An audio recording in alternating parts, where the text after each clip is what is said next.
Hello दोस्तों, स्वागत है आप सभी का हमारे YouTube channel depth study with Ashish में। दोस्तों ये वीडियो क्लास 11 का हिस्ट्री सब्जेक्ट का चैप्टर नंबर 5 जिसका नाम है यायावर साम्राज्य। दोस्तों ये जो है पार्ट 2 होने वाला है और इस पार्ट में दोस्तों हम लोग जो है इस चैप्टर को समाप्त कर देंगे। तो दोस्तों इससे पहले के पार्ट यदि आपने नहीं देखा है तो दोस्तों आपको जो है डिस्क्रिप्शन में उसका लिंक मिल जाएगा। पहले दोस्तों आप जो है पार्ट 1 देखिए, उसके बाद दोस्तों आप जो है पार्ट 2 को कंटिन्यू करिए। ठीक है, तो चलिए दोस्तों पार्ट 2 को कंटिन्यू करते हैं। दोस्तों पार्ट 2 का जो पहला टॉपिक है वो है चंगेज खान। मतलब दोस्तों जिस प्रकार से हम लोगों ने समझा था कि जो यायावर साम्राज्य था उसकी दोस्तों स्थापना जो है चंगेज खान द्वारा किया गया था। ठीक है, पहले दोस्तों चंगेज खान क्या करता है कि जितने भी मंगोल थे, जितने भी कबीले थे, वो सारे को दोस्तों एकत्रित करके जो है एक बहुत ही बड़ा समुदाय बनाता है और उस समुदाय के चलते दोस्तों जो है वो एक जगह जाता है, फिर दूसरी जगह जाता है और इस तरह से दोस्तों जो है अलग अलग क्षेत्र जाकर वहां पर जीतकर जो है एक बहुत ही बड़ा साम्राज्य का स्थापना कर लेता है, जिसको दोस्तों यायावर साम्राज्य कहा जाता है। दोस्तों मैंने पार्ट 1 में यायावर का मतलब बताया था कि इसका मीनिंग होता क्या है। यदि दोस्तों आप जो है पार्ट 1 को देखे हैं तो दोस्तों आप कमेंट कीजिए कि यायावर का अर्थ क्या होता है। ठीक है दोस्तों, अब चलिए जो है पार्ट 2 को कंटिन्यू करते हैं और दोस्तों ये जो पहला टॉपिक है इसमें चंगेज खान, इसके बारे में समझते हैं। ठीक है, क्योंकि दोस्तों यायावर साम्राज्य का जो स्थापना किया था वो क्या था, चंगेज खान ने। तो चंगेज खान के बारे में जानना बहुत ज्यादा इंपॉर्टेंट है और आपके एग्जाम में भी इस तरह के प्रश्न पूछे जाएंगे जिस प्रकार से मैं आपको अभी बताने वाला हूँ। ठीक है दोस्तों, ये जो चंगेज खान था उसका बचपन का नाम था तैमुजिन। ठीक है, ये आपको याद रखना है कि ये जो चंगेज खान है इसका बचपन का नाम क्या है, तैमुजिन। ठीक है, यहाँ पे दोस्तों ये जो चंगेज खान है इनका जन्म कब हुआ था और कहाँ हुआ था ये आपको याद रखना है। ये जो जन्म है वो 1162 ईस्वी के आसपास आधुनिक मंगोलिया के उत्तरी भाग में ओनोन नदी के निकट हुआ था। मतलब दोस्तों यदि आप अभी देखेंगे मंगोलिया राज्य तो उसके दोस्तों जो उत्तरी भाग है वहां पे दोस्तों एक नदी बहती है, वो है ओनोन नदी। ठीक है, उसके दोस्तों निकट में जो है किसका जन्म हुआ था, चंगेज खान का। ठीक है, और कब हुआ था दोस्तों, 1162 ईस्वी में। ठीक है, ये आपको याद रखना पड़ेगा। यहाँ पे दोस्तों नेक्स्ट बताया गया है कि जो चंगेज खान था उसका पिता का नाम था येसुजेई। ठीक है, और दोस्तों ये जो येसुजेई था वो कियात कबीला का एक मुखिया था। ठीक है, और दोस्तों इस प्रकार से भी प्रश्न पूछे कि चंगेज खान कौन सा कबीला का था, तो आप क्या बताइएगा, कियात। ठीक है दोस्तों, चलिए आगे समझते हैं। नेक्स्ट है ये जो चंगेज खान है इसकी माता का नाम है हो एलुन। ठीक है, नेक्स्ट है कि ये जो है चंगेज खान इसकी पत्नी का नाम क्या है ना, बोटे। ठीक है, सारे दोस्तों आपको जो है नाम याद रखना है, थोड़ा सा अजीब लगेगा लेकिन आपको याद रखना पड़ेगा। ठीक है, चलिए आगे समझते हैं। यहाँ पे दोस्तों नेक्स्ट है कि ये जो है चंगेज खान वो किस धर्म को अपनाता है ना, तेंगरी धर्म को अपनाता है। यहाँ पे दोस्तों नेक्स्ट है कि कौन से कुल का था ना, बोरचिदिन कुल का था। नेक्स्ट है कि ये जो शासन काल है चंगेज खान का वो कब से कब तक है ना, 1206 से लेकर 1227 तक। ठीक है दोस्तों, और ये जो 1227 है इस समय में चंगेज खान की मृत्यु भी हो जाती है, जो कि मैंने आपको नेक्स्ट पॉइंट में बताया है। ठीक है, यहाँ पे दोस्तों नेक्स्ट बताया गया है कि जो चंगेज खान है उसका प्रथम मित्र कौन था। ठीक है, तो ये जो है प्रथम मित्र वो था बोगुरचू। ठीक है दोस्तों, आपको जो है थोड़ा सा नाम अजीब लगेगा लेकिन दोस्तों आपको जो है याद रखना पड़ेगा। ठीक है, आपके एग्जाम के लिए बहुत ही ज्यादा इंपॉर्टेंट है। यहाँ पे दोस्तों आगे बताया गया है कि जो चंगेज खान था उसका सगा भाई या फिर उसका मित्र बोल सकते हैं किसको न, जमुका को। ठीक है, मतलब जमुका जो है इसका भाई भी था और एक दोस्तों एक तरह से जो है इसका मित्र भी था। ठीक है, यहाँ पे दोस्तों नेक्स्ट है कि ये जो है चंगेज खान उसका पिता का सगा भाई मतलब इसका चाचा कौन था, वो कौन था न, तुगरिल। ठीक है, जिसको जो है दोस्तों कौन से नाम से जानते हैं न, ओंग खान से। ठीक है, ये जितने भी मैंने दोस्तों आपको पॉइंट बताए, चंगेज खान का माता का नाम, पिता का नाम, जन्म कब हुआ, कहाँ हुआ, उसका मित्र कौन था, ठीक है, उसका भाई कौन था, उसका चाचा कौन था, ये सारे दोस्तों आपको जो है आपके लिए आपके एग्जाम के लिए बहुत ही ज्यादा इंपॉर्टेंट थे, जो कि मैंने आपको भी बताया। ठीक है, अब चलिए दोस्तों ये जो है वीडियो को स्टार्ट करते हैं और सारी चीजों को बेहतरीन ढंग से समझने का प्रयास करते हैं। दोस्तों यहाँ पे एक नोट करके बताया गया है कि जो जमुका था, जो उसका भाई था, सगा भाई, वो दोस्तों क्या होता है कि पहले जो है इसका तो पहले मित्र होता था किसका ना, चंगेज खान का। लेकिन दोस्तों ये जो है जमुका वो बाद में जो है चंगेज खान का दुश्मन बन जाता है। ठीक है, उसके बाद क्या होता है कि चंगेज खान है वो ओंग खान द्वारा जमुका को परास्त कर दिया जाता है और उसके बाद दोस्तों चंगेज खान में काफी आत्म विश्वास आ जाता है। मतलब दोस्तों ये जमुका था जो उसका भाई था वो दोस्तों बहुत ही ज्यादा शक्तिशाली था। ठीक है, तो ये जो है जमुका ये जो है चंगेज खान से दुश्मनी फेर लेता है। उसके बाद दोस्तों ये जो है चंगेज खान ये क्या करता है, अपना चाचा के साथ मतलब ओंग खान के साथ मिलकर, ये दोनों मिलकर दोस्तों क्या करता है ना, जमुका को जो है हरा देता है। ठीक है, और दोस्तों यदि मान लीजिए कि एक बहुत बड़ा शक्ति को कोई कमजोर शक्ति हरा दे रहा है तो दोस्तों ये जो है जो कमजोर शक्ति है उसको कहीं ना कहीं एक कॉन्फिडेंस आएगा। तो ये वही यहाँ पे बताया गया है कि ये जो चंगेज खान है, जब जो है बहुत ही शक्तिशाली इंसान जो जम्मू का था उसको हरा देता है, तब दोस्तों चंगेज खान के ऊपर जो है एक जो है आत्मविश्वास आ जाता है। ठीक है, तो ये सारा चीज आपको यहाँ पे समझना पड़ेगा। ठीक है, चलिए आगे समझते हैं। अब चंगेज खान ने दूसरे कबीलों के विरुद्ध युद्ध के लिए निकल पड़ा। अब दोस्तों यहाँ से जो है इसका जो है युद्ध करने का अभियान जो है वो शुरू होता है। ठीक है, उसके बाद चंगेज खान अपने पिता के हथियारे शक्तिशाली तातार, कैराइट और ओंग खान के विरुद्ध उसने 1203 में युद्ध छेड़ा। तो मतलब दोस्तों ये जो 1203 था उसमें बहुत सारे युद्ध लड़े, जैसे कि यहाँ पे आप बताया गया है कि जो पिता का हत्यारे थे, मतलब दोस्तों जो पिता को उसके पिता को जो भी मारा था उसका जो है बदला लेने के लिए यहाँ पे चला। उसके बाद दोस्तों ये जो है तातार, कैराइट और ओंग खान, ठीक है, इसके विरुद्ध जो है दोस्तों ये जो है क्या करता है ना, युद्ध छेड़ता है। ठीक है, आगे यहाँ पे बताया गया है कि 1206 में शक्तिशाली जमुका और नेमन लोगों को निर्णायक रूप से पराजित करने के बाद तेमुजिन मतलब क्या बताया मैंने आपको दोस्तों कि तेमुजिन जो है उसका बचपन का नाम था, उसका जो है पहले का नाम था किसका, चंगेज खान का। ठीक है, ये आपको याद रखना पड़ेगा। ये जो है स्टेपी क्षेत्र की राजनीति में सबसे प्रभावशाली व्यक्ति के रूप में उभरा। ठीक है दोस्तों, जब दोस्तों ये जो है चंगेज खान बहुत ही ज्यादा क्षेत्र में जीतने लगा, सबको जो है परास्त करने लगा, तब दोस्तों इसके अंदर जो है एक बहुत ही जो है कॉन्फिडेंस लेवल आ गया था और दोस्तों ये जो है एक प्रभावशाली शक्ति बनकर उभरा। ठीक है, यहाँ पे आगे बताया गया है कि उसकी इस प्रतिष्ठा को मंगोल कबीले के सरदारी की एक सभा कुरिलताई में मान्यता मिली और उसे चंगेज खान को समुद्री खान या सार्वभौम शासक की उपाधि के साथ साथ मंगोल का महानायक भी घोषित कर दिया गया। अब दोस्तों ये जो है जब चंगेज खान बहुत सारा क्षेत्र में जीता, बहुत किसी को परास्त किया, उसके बाद क्या होता है कि एक सभा बैठाया जाता है, जिस सभा का नाम क्या था दोस्तों, कुरिलताई। ठीक है, ये आपको नाम याद रखना पड़ेगा। ये जो कुरिलताई सभा था, इस सभा में क्या हुआ था कि चंगेज खान को जो है कुछ कुछ उपाधि मिला था, जिसमें से जो पहला उपाधि था वो था समुद्री खान। मतलब दोस्तों ये जो है एक समुद्र से दूसरे समुद्र में भी कब्जा कर लिया था, मतलब जो है दोस्तों इसको जो है समुद्री खान कहा गया। और दोस्तों नेक्स्ट जो है वो है सार्वभौम शासक। सार्वभौम शासक मतलब है, इसका अर्थ है कि हर क्षेत्र का, सभी क्षेत्र का जो शासक है वो कौन है ना, चंगेज खान है। ठीक है, ये जो है दोस्तों दो उपाधि कहाँ पे मिला था न, कुरिलताई सभा में। किसको मिला था न, चंगेज खान को। ठीक है, और साथ ही साथ दोस्तों ये भी घोषित कर दिया गया था कि जो मंगोल था उसका जो महानायक, मतलब दोस्तों नायक मतलब होता है लीडर और महानायक मतलब होता है बहुत बड़ा ग्रुप का लीडर। ठीक है, तो दोस्तों ये जो है चंगेज खान को बहुत बड़ा एक लीडर का जो है लीडर घोषित कर दिया गया। मतलब मंगोलों का जो बहुत बड़ा लीडर है, बहुत ही महान लीडर है, बहुत ज्यादा शक्तिशाली लीडर है, वो कौन है न, चंगेज खान। ठीक है, ये दोस्तों यहाँ पे इसको जो है ये सारा उपाधि मिला था। ठीक है, कौन सी सभा में ना, कुरिलताई सभा में। ये सारा चीज आपको जो है याद रखना पड़ेगा। आगे यहाँ पे बताया गया है कि चंगेज खान ने मंगोल लोगों को मजबूत अनुशासित सेना बना ली थी। मतलब दोस्तों ये जो है एक बहुत ही बड़ा सेना बना लिया था और बहुत ही ताकतवर भी थी। ठीक है, चंगेज खान चीन को जीतना चाहता था। अब दोस्तों ये चंगेज खान है, उसका सपना था कि जो है चीन जो है उसको जो है हम जीत लें। ठीक है, क्योंकि दोस्तों चीन में जो है बहुत सारा संसाधन यहाँ पे उपलब्ध था।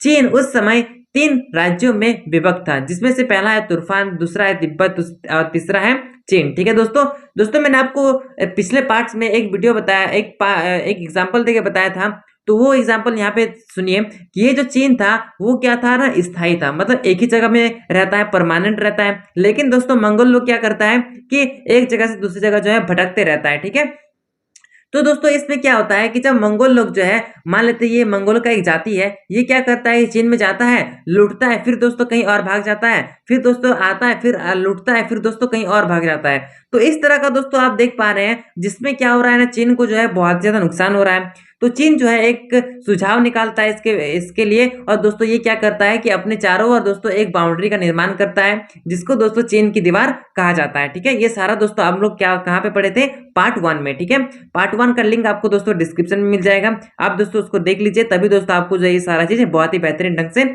समझ में आ रहा होगा। ठीक है, अब चलिए दोस्तों आगे समझते हैं। यायावर कबीले बार बार चीन पर आक्रमण करते थे और लूटपाट मचाते थे। ठीक है, क्यों, क्योंकि दोस्तों ये जो है चीन है वो स्थायी होता था, लेकिन दोस्तों यायावर कबीले के जो इंसान लोग थे वो दोस्तों जो है एक जगह से दूसरी जगह भटकते रहते थे। ठीक है, इन आक्रमणों से बचने के लिए चीन की दीवार बनाई गई थी। ठीक है दोस्तों, जो कि मैंने आपको पार्ट 1 में बहुत ही अच्छे ढंग से बताया था। मंगोलों ने अपने साम्राज्य को और बड़ा किया। ठीक है दोस्तों, ये जो है मंगोल वो क्या क्या अपने साम्राज्य को और भी बहुत ही विशाल क्षेत्र में फैलाता है। मंगोल सेनाओं के सामने बुखारा, समरकंद, बलख, निशापुर की सेनाओं ने समर्पण कर दिया था।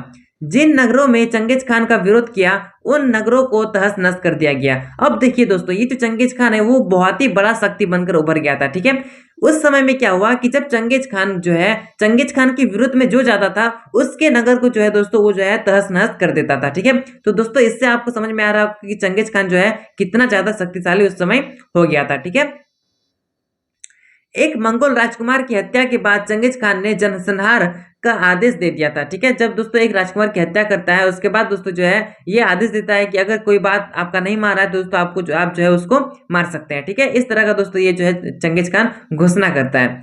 चंगेज खान ने रूस, अफगानिस्तान, असम, अजरबैजान तक आक्रमण किए थे।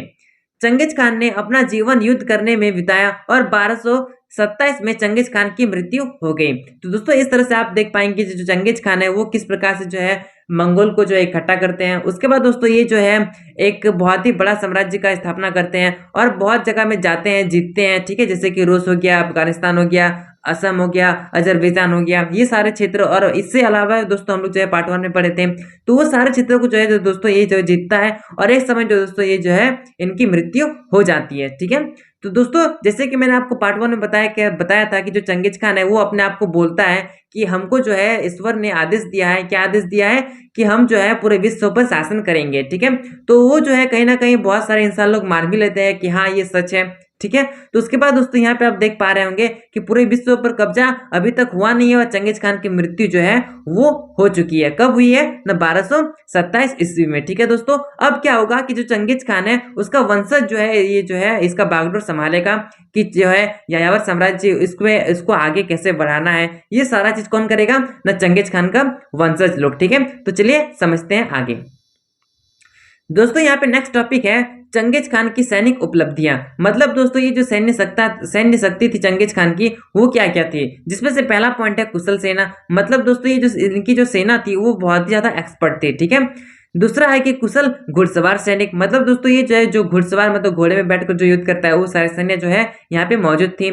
साथ ही साथ दोस्तों ये यहाँ पे जो है तीरंदाजी सेना भी थी, जो दोस्तों जो है तीर चलाना जानता था। ठीक है, नेक्स्ट है कि सशक्त और अनुशासित सैन्य शक्ति थी। मतलब बहुत ही ज्यादा शक्तिशाली जो है सेना यहाँ पे उपलब्ध थी। नेक्स्ट है कि घेराबंद यंत्र शक्ति था। और यहाँ पे दोस्तों नेक्स्ट है कि सैन्य अभियान यहाँ पे लोग चलाता था। और साथ ही साथ दोस्तों यहाँ की जो राजनीति थी, यहाँ की जो सैन्य शक्ति थी वो बहुत ही ज्यादा शक्तिशाली थी। ठीक है, तो ये सारा दोस्तों आपको पॉइंट याद रखना है। ठीक है, यहाँ पे दोस्तों नेक्स्ट पॉइंट है, नेक्स्ट टॉपिक है ये जो चंगेज खान है जब इसकी मृत्यु होती है तो उसके बाद दोस्तों ये जो मंगोल साम्राज्य की व्यवस्था है वो क्या हो जाती है। ठीक है, जिसमें से दोस्तों ये जो चंगेज खान है जब ये इसकी मृत्यु हो जाती है कब होती है ना, 1227 में। मैंने आपको थोड़ा देर पहले बताया। ठीक है, तो दोस्तों आपको जो याद करते करते जाना है। ठीक है, ताकि दोस्तों आपके एग्जाम में बहुत अच्छा मार्क्स आपको प्राप्त हो। तो दोस्तों जब चंगेज खान की मृत्यु हो जाती है तो उसके बाद दोस्तों जो है मंगोल साम्राज्य की व्यवस्था जो है उसको हम लोग 2 चरण में पढ़ते हैं। ठीक है, जिसमें से पहला चरण का जो डेट है वो है 1236 से 1242 तक। और दोस्तों जो दूसरा चरण है वो कब से कब तक है ना, 1255 से 1300 ईस्वी तक। ठीक है, तो दोस्तों ये जो पहला चरण है इसमें क्या होता है कि रूस के स्टेपी क्षेत्र, बुल्गार, कीव, पोलैंड और हंगरी जैसे क्षेत्र पर जो है हमला किया जाता है और उस क्षेत्र को जो है दोस्तों जीता जाता है। ठीक है, ये दोस्तों पहला चरण में होता है।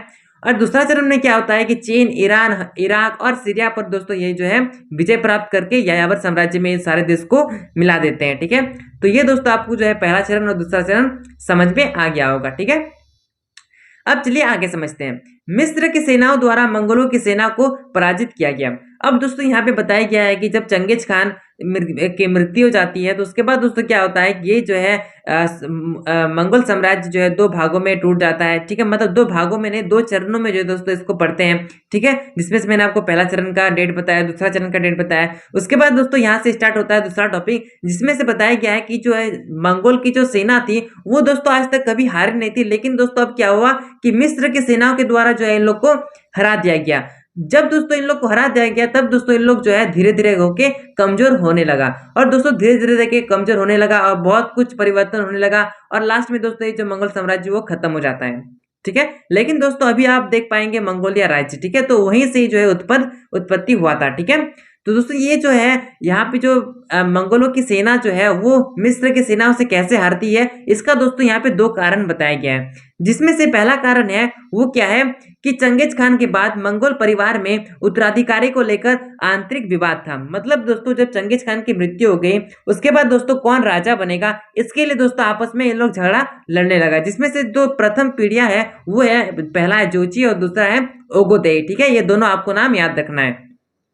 नेक्स्ट है कि अब यह यूरोप में अभियान करने की अपेक्षा अपने हितों की रक्षा करना अधिक महत्वपूर्ण हो गया। क्यों दोस्तों, जैसे कि आपस में ये लोग झगड़ा कर रहा है तो आपस में मतलब अपने आप को ही बचाना इंपॉर्टेंट हो गया। और दोस्तों जो युद्ध का अभियान था उसको दोस्तों इन लोग जो है रोक देता है। ठीक है, क्यों दोस्तों, क्योंकि दोस्तों यहाँ पे जो है इन लोग का जो राजा बनने का जो सपना है वो दोस्तों दोनों के आपस में जो है लड़ने लगता है। जब दोस्तों आपस में लड़ने लगेगा तो इन लोग जो है राज्य की स्थिति को कैसे संभालेगा, ठीक है, साम्राज्य को कैसे चलाएगा। और दोस्तों साम्राज्य को चला नहीं पाएगा तो कहीं ना कहीं दोस्तों ये जो साम्राज्य है वो बिखर जाएगा। ठीक है, जिसमें से दोस्तों ये दूसरा पॉइंट है, ये जो मिस्र की सेना के द्वारा जो हार गया था ये लोग मंगोल साम्राज्य, उसमें से दोस्तों ये जो है दूसरा कारण है। ठीक है, ये दूसरा कारण क्या है कि यह स्थिति तब सामने आई जब चंगेज खान के वंश की तोलोवी शाखा के उत्तराधिकारी ने जोची और ओगोदेई वंशों को कमजोर कर दिया। दोस्तों ये जो जोची है और ओगोदेई ये आपस में ही जब लड़ने लगे तब दोस्तों यहाँ पे जो है इनका जो वंश था